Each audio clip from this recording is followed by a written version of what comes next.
अस्सलाम वालेकुम। मेरा नाम साजिद नवाज़ है और आपको साजिद मेडिकल लैब में खुश आमदीद कहते हैं। आप लोग खैर वाफियत से होंगे। हमारा आज का टॉपिक है ब्लड यूरिया। इसके अंदर हम लोग इसका प्रिंसिपल देखेंगे, रिक्वायरमेंट्स वगैरह देखेंगे, उसके बाद इसका प्रोसीजर किस तरीके से परफॉर्म किया जाता है, उसके बाद इसकी वैल्यूज़ को कैसे कैलकुलेट करते हैं, नॉर्मल वैल्यूज़, इन चीज़ों पर बहस करते हैं। अगर आपने अभी तक मेरी वीडियो को लाइक नहीं किया तो काइंडली वीडियो को लाइक कर दें, शेयर कर दें और कमेंट्स भी किया करें। इससे मुझे हौसला अफजाई मिलती है, मुझे पता चलता है कि कौन कौन लोग मेरी वीडियोस देख रहे हैं, लेक्चर्स देख रहे हैं और आप लोगों को मेरे लेक्चर्स कैसे लग रहे हैं।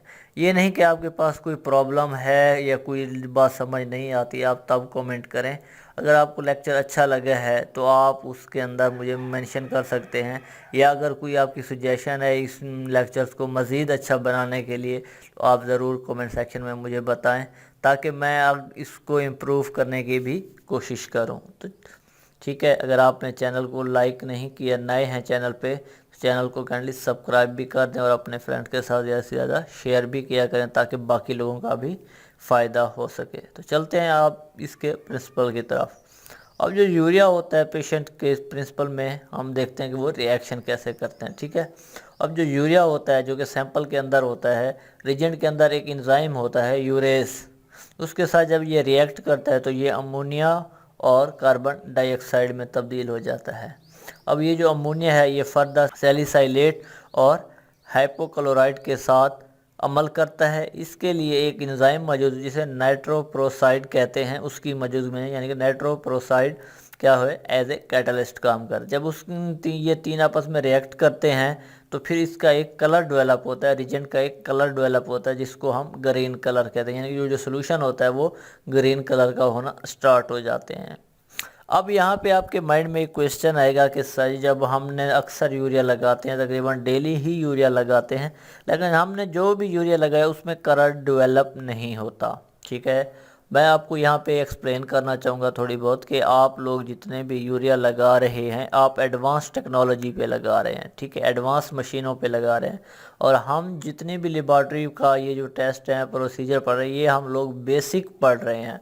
ये वो टेस्ट है, मैंने आपको देखें कभी ये नहीं कहा कि जी हमने मिनरे पे इसकी वो लेनी है, एब्जॉर्बेंस मालूम करनी है, रेटो पे एब्जॉर्बेंस मालूम करनी है, माइक्रो लैब पे करनी है या माइक्रो लैब पे करनी है।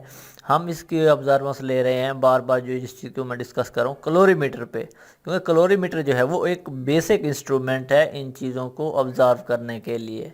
ठीक है, और साथ में फ़िल्टर भी डिस्कस करता हूँ कि इतने नैनोमीटर का फ़िल्टर इसके लिए यूज़ होगा, इतने का इसके लिए, क्योंकि जो बेसिक कैलोरीमीटर है जो सबसे पहले डिस्कवर हुआ था उसके अंदर फ़िल्टर जो होते थे वो हम चेंज किया करते थे, इसलिए हर फ़िल्टर का वेव लेंथ वाला वो जो है मैं आपको साथ के साथ बताता रहता हूँ।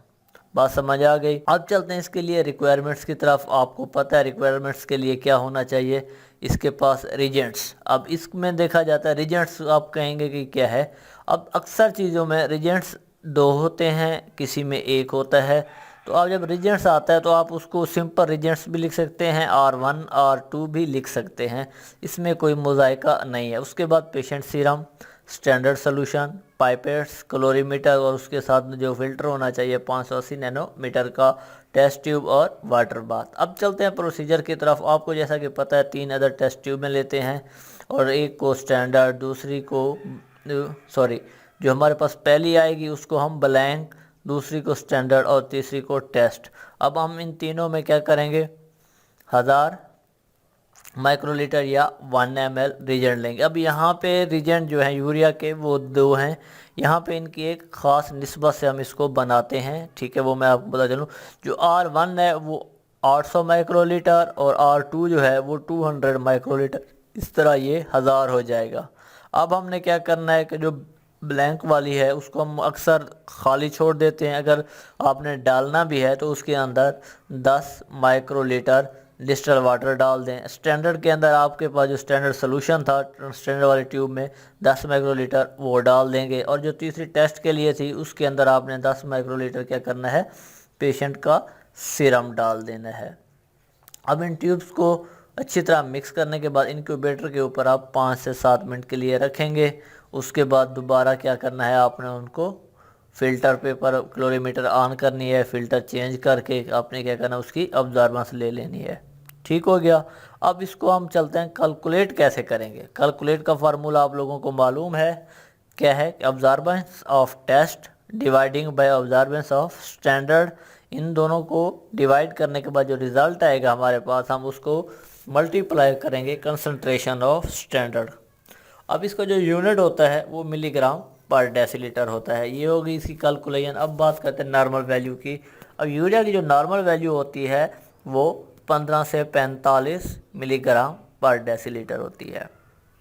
साथ में ये भी आज देखना बताता चलूँ, कुछ कंडीशन ऐसी भी होती हैं जिनमें यूरिया की मिकदार बढ़ जाती है। अब वो कौन कौन सी कंडीशन है? ग्लोमेरुलोनेफ्राइटिस, एक्यूट रीनल फेल्योर, ठीक हो गया, मायोकार्डियल इन्फार्क्शन, डायरिया और बर्न।